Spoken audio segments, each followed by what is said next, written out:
Speaker, my question is to the Premier. Several weeks ago, Premier, MPAC ruled that the town of Espanola must pay pulp and paper giant Domtar $4 million following a property reassessment of his Espanola mill. Domtar is one of the world's largest pulp and paper companies with revenues of $5.6 billion in 2011 alone. When a small community such as Espanola is forced to retroactively cough up a good part of its tax base to repay a global giant such as Domtar, what is the Premier prepared to do to fix the flawed MPAC reassessment process? Premier.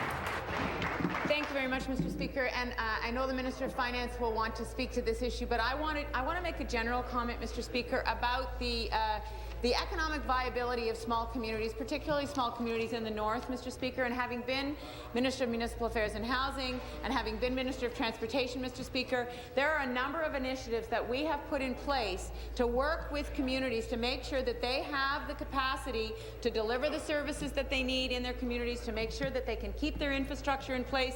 We've worked with municipalities to make sure that they can develop asset management plans, Mr. Speaker. We're very, very committed to continuing to invest in roads and bridges and that kind of infrastructure that's needed, because it's about economic development, Mr. Speaker. It's about making sure that small communities have the capacity to have the economy that they need to sustain their constituents, Mr. Speaker.